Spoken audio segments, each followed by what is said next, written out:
vous allez poser votre sac par terre, s'il vous plaît. Et vous allez l'ouvrir.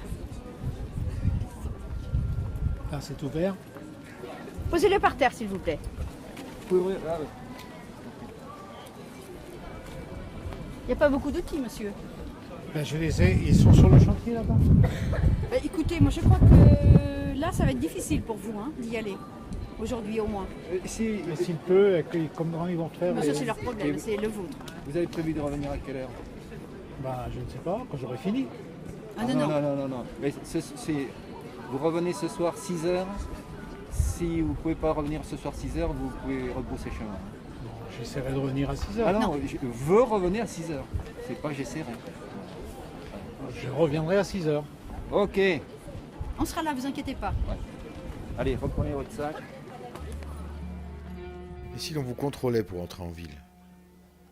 Et si vous deviez faire des kilomètres à pied pour aller travailler ou aller voir votre famille sans être sûr de pouvoir passer les points de contrôle? Et si vous ne pouviez plus vivre sur les terres de votre famille?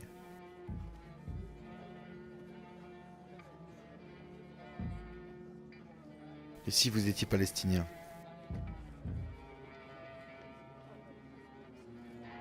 L'association Charente-Palestine Solidarité nous interpelle régulièrement depuis sa création en 2007 sur le sort des Palestiniens.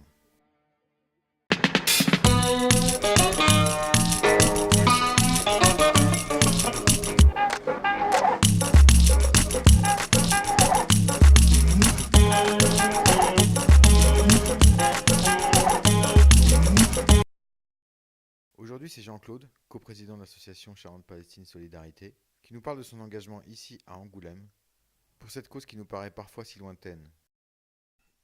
C'est un engagement qui vient de loin, en ce qui me concerne, mais en ce qui concerne aussi beaucoup de gens à Charente-Palestine.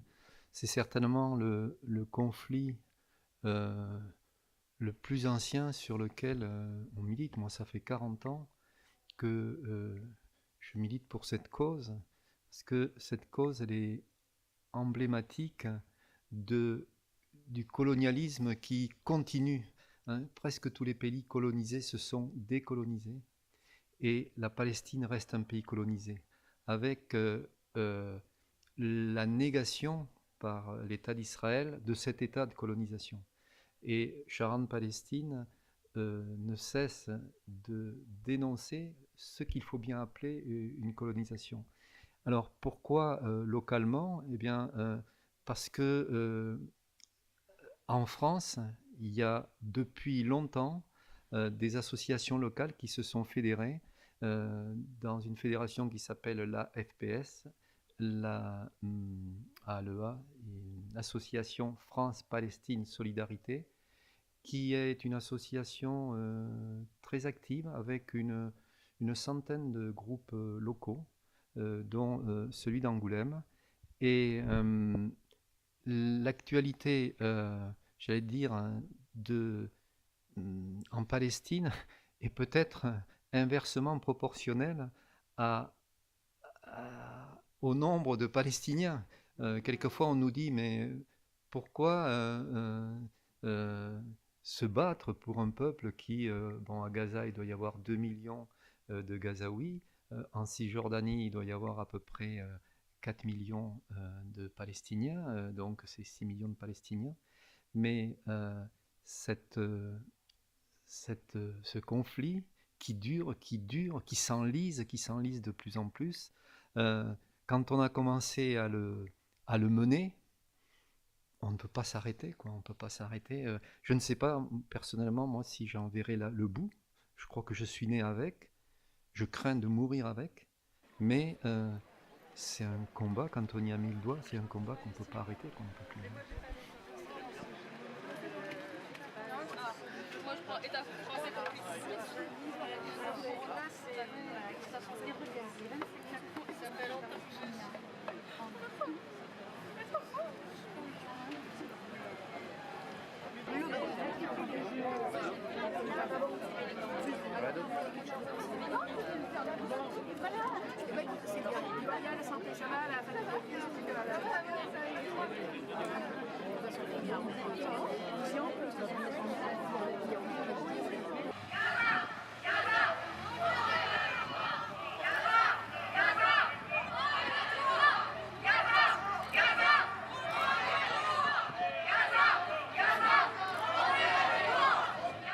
comment est-ce que vous y prenez justement pour essayer d'interpeller les gens sur la question palestinienne et tout ce qui peut se passer là-bas? Alors, il y a plusieurs types d'actions. On fait surtout de la sensibilisation, on essaie de toucher le grand public, ce qui n'est pas forcément simple, autour de deux axes. Il y a ce qu'on regroupe sous l'action, le sigle BDS, boycott, désinvestissement, sanctions, qui est une action internationale qui a été lancée par les Palestiniens et qui est assez efficace parce qu'elle implique le grand public à travers le boycott de produits israéliens fabriqués dans les colonies israéliennes et donc illégales au regard du droit international. Il y a 3 semaines, on était devant Auchan à distribuer des papiers pour proposer aux gens de boycotter des produits d'hygiène qui s'appellent les produits AABA. Voilà ce que l'on peut faire. Des investissements, c'est l'action vers les entreprises. Par exemple, il y avait des entreprises françaises qui étaient impliquées dans la construction du métro à Jérusalem et il y a une entreprise qui s'est retirée. Ça a été de même pour Orange. Donc ça touche directement l'État israélien, ça touche aussi à son image. Et puis sanctions, là c'est le plus difficile parce que les sanctions, ça ne dépend pas de nous, ça dépend des États. Et j'allais dire, c'est le deuxième aspect de nos actions, c'est sensibiliser le public et s'adresser sans cesse à nos gouvernants parce que on est vraiment dans le bal des hypocrites dans notre combat. Souvent, les dirigeants européens, les dirigeants français soutiennent les Palestiniens en mots, mais dans les actes, ils ne font jamais rien. Hein. Et donc, par exemple, il y a une semaine israélo-française au niveau culturel. On aurait aimé qu'à cette occasion-là, le gouvernement français fasse passer des messages. Eh bien, il n'en est rien. C'est-à-dire qu'on va avoir des réactions à chaud quand, par exemple, aux premières manifestations faites par les Palestiniens de Gaza pour le retour, ces manifestations qui continuent le vendredi, bon, le gouvernement français a regretté les victimes. Voilà, on regrette les victimes. Alors, maintenant, il faut se contenter de ça quand Trump, lui, soutient sans réserve le gouvernement israélien en implantant l'ambassade américaine à Jérusalem. Donc BDS, la sensibilisation, on l'a fait soit sous forme d'intervention dans la rue, on a fait effectivement une fois, on a simulé un checkpoint et on invitait les gens à passer dans ce checkpoint pour qu'ils se rendent compte un peu de ce qu'est la vie quotidienne des Palestiniens qui, pour aller à leur travail, pour aller passer de Cisjordanie à Jérusalem, pour faire une quarantaine de kilomètres, vont mettre 3, 4, 5, 6 heures. Voilà, donc c'est des choses qui permettent de faire toucher du doigt la vie quotidienne des Palestiniens. Et puis on intervient souvent à travers des débats, derrière des documentaires, parce qu'il y a beaucoup de documentaires. Certains sont très politisés au sens vont affronter directement la situation de la Palestine, soit des prisonniers palestiniens, soit de la colonisation, mais aussi des films qui vont parler de la vie quotidienne des Palestiniens. Ce qui nous amène aussi, chaque fois qu'on le peut, à faire témoigner, même s'ils sont minoritaires, des Israéliens qui soutiennent la cause palestinienne.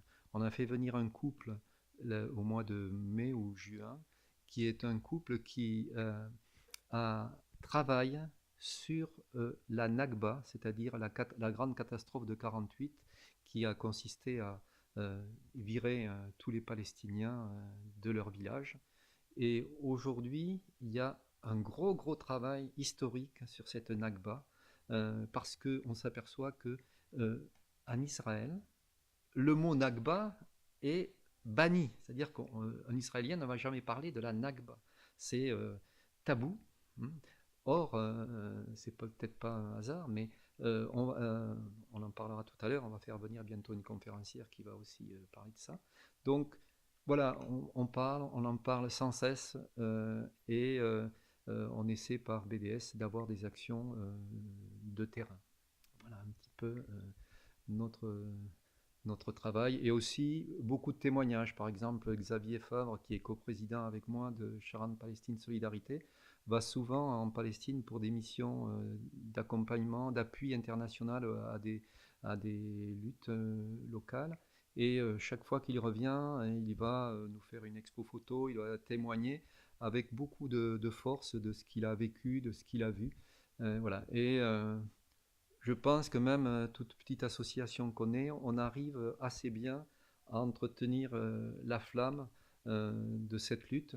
Et ce qui est quand même assez intéressant, c'est que quand on est dans la rue, on s'aperçoit que c'est vraiment une minorité de gens qui va passer sans nous regarder, et on sent que même dans la population française, il y a une vraie sympathie pour la lutte palestinienne. Et ça nous encourage.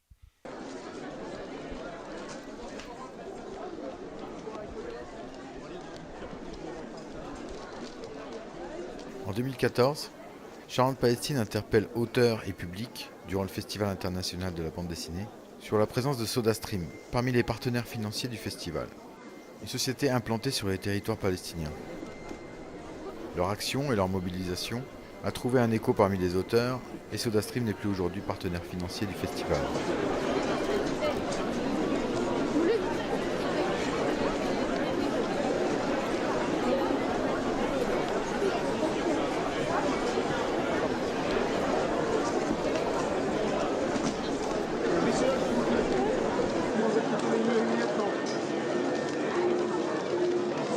Merci messieurs, dames, merci. Maintenant il faut quitter les lieux. Dans les meilleures délais, c'est-à-dire tout de suite. On a payé. Que votre manifestation n'est pas autorisée dans les bois. C'est investissement. Messieurs, dames, s'il vous plaît, on va vous demander de quitter les lieux. S'il vous plaît, messieurs, dames, vous quittez les lieux, s'il vous plaît. Messieurs, dames, quittez les lieux, s'il vous plaît. Oui, tout à fait, mais je fais mon travail. Obéissance à la loi, dispersez-vous. Allez. Messieurs, dames, vous quittez les lieux, s'il vous plaît. S'il vous plaît, monsieur, vous quittez les lieux gentiment. Vous quittez les lieux gentiment. Allez. Je n'en résiste pas, messieurs, dames. S'il vous plaît. Alors justement, donc, par rapport aux actions que vous entreprenez, on va revenir un petit peu sur l'actualité. Alors, que ce soit le Festival de Solidarité, entre autres, mais voilà, qu'est-ce qui fait aujourd'hui l'actualité de l'association, et voilà, est-ce que tu peux nous détailler un petit peu ce qui est le programme? Alors avant de vous parler du Festival des Solidarités, qui va être effectivement un moment important pour notre association, on a eu une activité assez dense. Bon, je vais remonter simplement au mois de juillet, fin juillet. On a organisé avec la mairie de Ruelle la venue d'un groupe folklorique qui s'appelle Joue d'Or. C'était des jeunes Palestiniens qui dansent, des jeunes Palestiniens qui viennent de Bethléem, je crois. Et ça a été un moment très fort, la soirée en elle-même, et puis le lendemain on a organisé un pique-nique. Ça a créé des relations à tel point qu'il est envisagé, pour continuer les liens qui se sont tissés, d'organiser un voyage solidaire à Pâques l'année prochaine. On a la dernière action, elle est toute fraîche puisqu'elle date de mardi dernier, le mardi 30 octobre. On a fait venir la famille de Razan. Razan, c'est une jeune infirmière qui a été tuée au mois de juin au cours d'une manifestation sur le droit au retour organisée par les Palestiniens de Gaza, des manifestations populaires, non violentes, non manipulées par des organisations politiques. Et au cours de cette manifestation, fin juin, Razan, qui portait la casaque des infirmiers, donc qui avait son badge d'infirmière, donc qui même vis-à-vis du droit de la guerre doit être protégé, a été tué d'une balle. Sa maman se promène avec sa casaque qu'elle montre avec le trou de la balle qui lui a percé la poitrine et qui l'a tué. C'était un moment, donc elle était là avec son mari, elle a fait une tournée très éprouvante, à tel point d'ailleurs que j'ai appris que le lendemain, elle a fait un malaise, elle a dû être hospitalisée à Ruffec. J'espère qu'elle a pu repartir. C'était extrêmement poignant, bien sûr, le témoignage de ses parents qui ne peuvent pas accepter un assassinat comme celui-là. Et la semaine après l'assassinat de cette fille, cette maman a pris la casaque de sa fille, est allée la remplacer. Et elle est allée faire l'infirmière sur la manifestation du vendredi qui a suivi. Et d'ailleurs, le documentaire qui nous a été montré, qui s'appelle La trace du papillon, le réalisateur était là, a filmé cette femme sur le terrain au moment de la manifestation. Et puis, j'en arrive donc aux 2 prochaines manifestations qui seront pendant le Festival des Solidarités. Donc, l'ouverture du Festival des Solidarités se fera avec une exposition qui s'appelle Wonder Woman. C'est un photographe d'origine roumaine, mais qui a passé 9 mois à Gaza, qui s'appelle Ovidiu Tataru, et qui a filmé des femmes avec une cape de super-héros. Il a voulu montrer à travers ces femmes que Gaza, c'est pas simplement des ruines, c'est pas simplement des bâtiments détruits, c'est pas simplement des gens qui pleurent, hein, mais c'est aussi des gens qui se battent. Les femmes qu'il a prises en photo, c'est des femmes qui travaillent avec Médecins sans frontières. Et donc, on aura 12 photos de grands formats, 50 sur 70, qui sont exposés dans la cafétéria de la MPP. Et le photographe sera là le vendredi 16 novembre à 18h pour l'inauguration de cette exposition. Et ensuite, à 20h, il donnera une conférence qui s'intitulera « Les femmes et les guerres à Gaza », pour montrer aussi que combattre les stéréotypes qui enferment les femmes palestiniennes comme souvent dans les pays arabes, des femmes qui seraient soumises, alors que ces femmes prennent une part extrêmement importante dans la vie et y compris dans la résistance à l'occupant. Et la deuxième manifestation sera d'une certaine façon plus classique. C'est le samedi 24 novembre à 20h. On aura une conférence qui s'appelle « Regard sur la Nakba, la catastrophe, l'exode forcé des Palestiniens » avec Madame Mansour, qui est une historienne palestinienne. Et on va se dire, mais qu'est-ce qu'elle va pouvoir raconter de nouveau ? Eh bien, comme je le disais tout à l'heure, la Nakba aujourd'hui fait l'objet d'une recherche renouvelée, d'une recherche historique renouvelée, et elle présentera la Nakba en se nourrissant d'archives nouvellement ouvertes et de textes d'historiens, tant palestiniens qu'israéliens. C'est extrêmement important de savoir, même s'ils sont minoritaires, qu'en Israël, il y a énormément de gens, d'historiens, d'intellectuels, qui refusent la politique de leur gouvernement. Et quand ils viennent témoigner ici, c'est toujours très fort, quoi. Voilà. D'ailleurs, il y a une association avec qui on travaille souvent qui s'appelle l'UJPF, c'est l'Union juive pour la paix, qui a des militants, beaucoup de militants à Bordeaux, et qui soutient la cause palestinienne. Voilà. Ok, donc voilà pour l'actualité de Children Palestine. Donc on vous retrouve bientôt, voilà, notamment sur le Festival des Solidarités. Et nous, on va retrouver l'agenda de la MPP pour le reste des associations du réseau. Merci.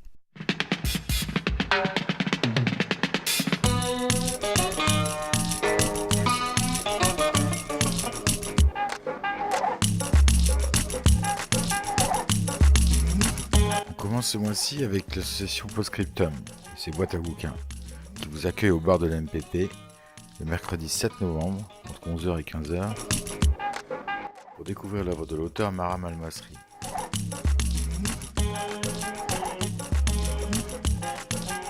Ensuite, pour ne rien manquer du Festival des Solidarités, n'oubliez pas d'aller voir le programme sur le site de la MPP. Différentes associations du réseau y participent et proposent des expositions, des conférences des projections. Dans le cadre du Festival de Solidarité, vous pourrez participer par exemple au café citoyen proposé par la CMA, Charente Nature et Grand Angoulême, sur le thème de l'eau, une ressource à partager.